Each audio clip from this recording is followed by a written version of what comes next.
Oh, oh. Okay, that failed.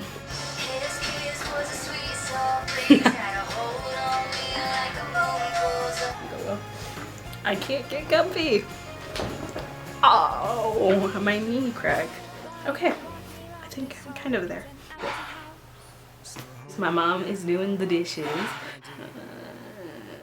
Hey, y'all. Oh my god, look at keeping me awake.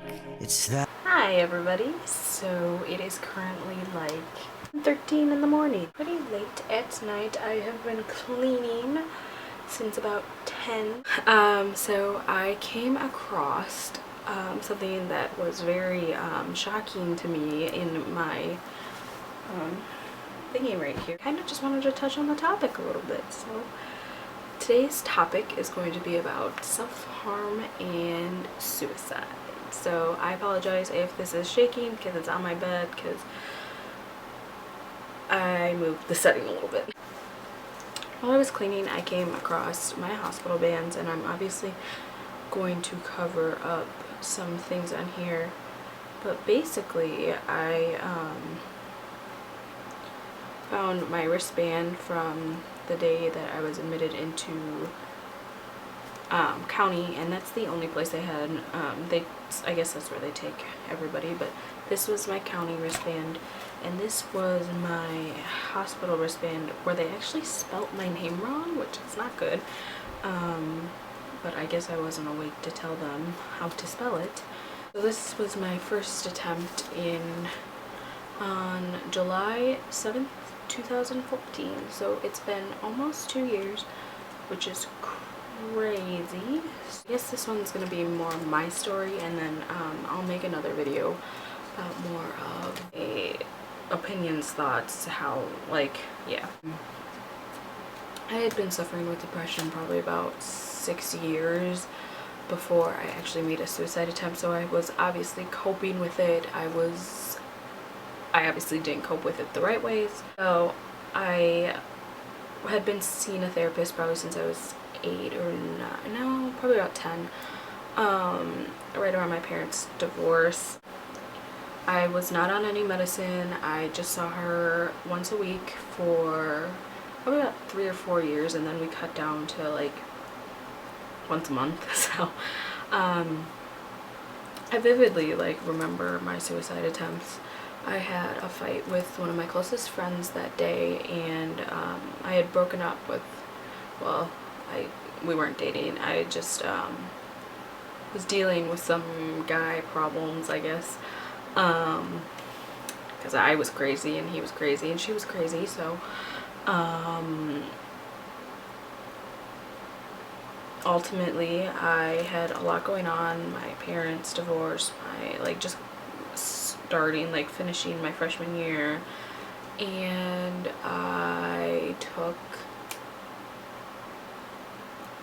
a handful, so probably about 50 sleeping pills that I found in my house, and I ended up calling the ambulance on my own because I was afraid. I just remember sitting down in my bathroom, my very small bathroom, and saying, I don't want to die, this is not what I want to do. So I just remember calling as fast as I could, and they came, and yeah, I was still awake at the time, but they took me to a hospital probably about 2 minutes, or not 2 minutes, but 5 minutes from here, and I don't remember being wheeled into the hospital. So at that point, the medicine had already started taking over. I was slowly, well, not slowly, actually vastly, quickly losing consciousness. I do remember them pumping my stomach, just one little part of it. I remember my shirt wasn't on, and I couldn't, all I was throwing up black.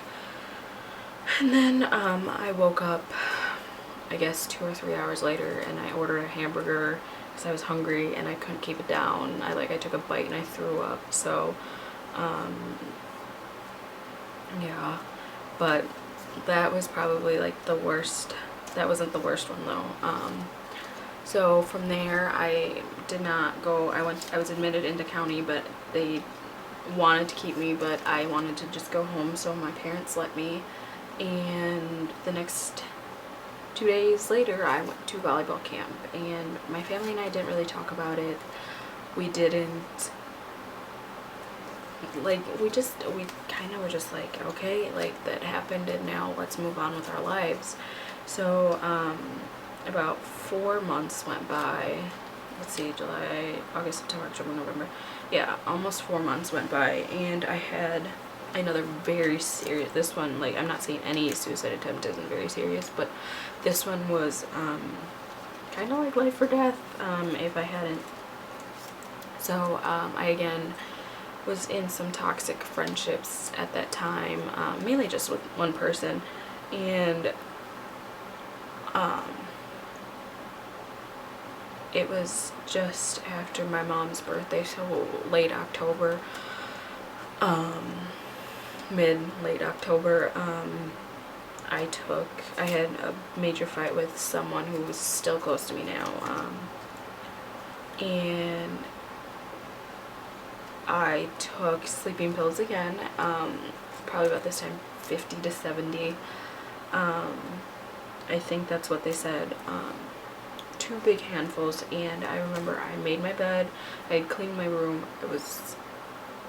I think I was in sweatpants, I can't remember, but I know I had my makeup done, and I just laid in bed and I said, this is it, I'm done. I sent people text messages. I sent my very best friend a good luck in the rest of the dance season, that she'll go far.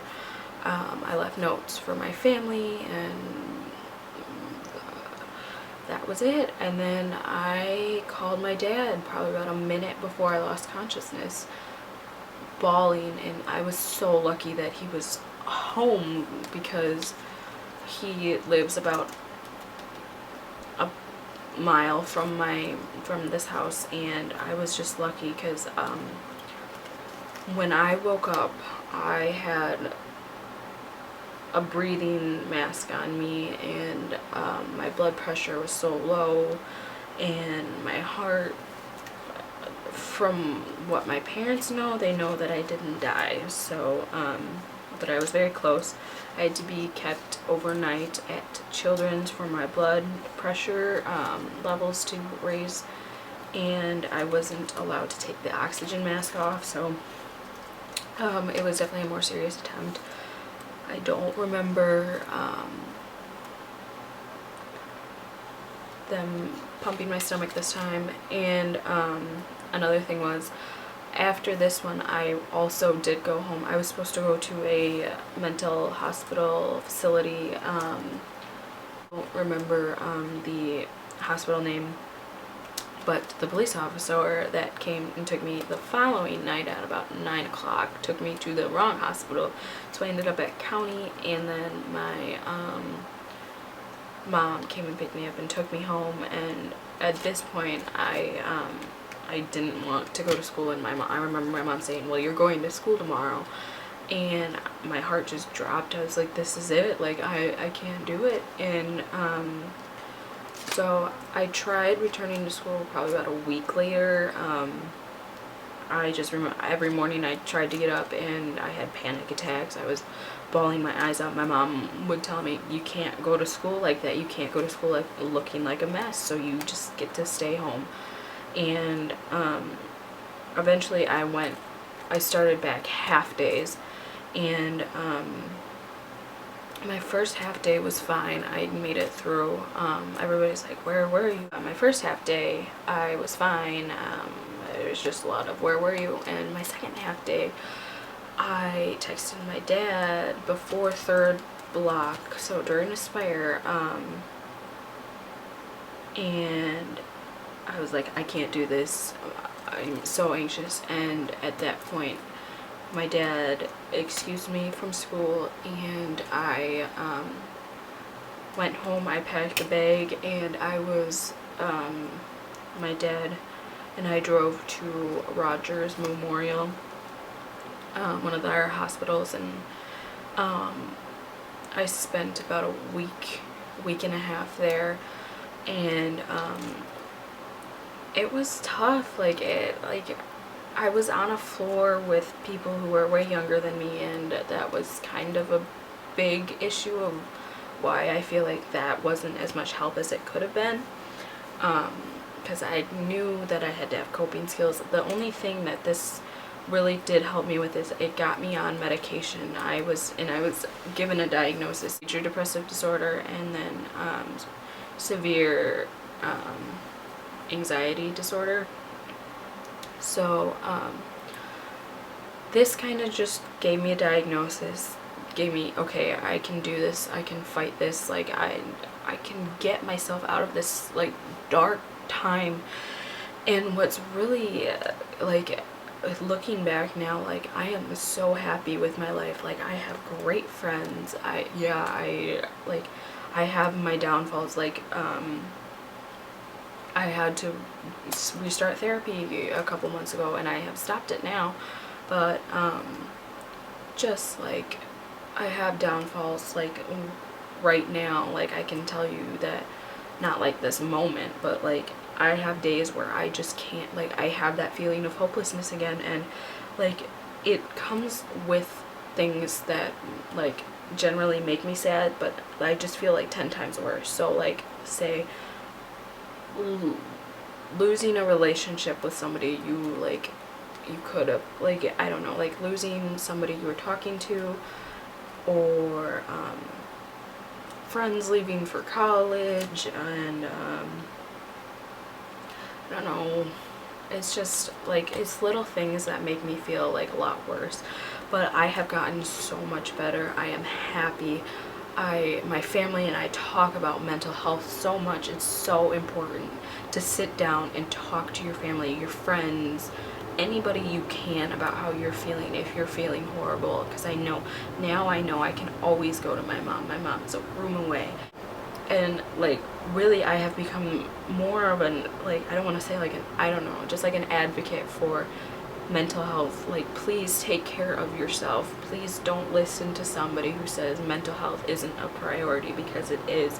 It drove me very far, like very deep in, and now I am happy. I have started to love things that I thought I never would again. Like I love going to dance practice and powerlifting practice, and I'm not scared to walk out of the door. I love going to school. I used to hate it. I used to cry before I would go to school.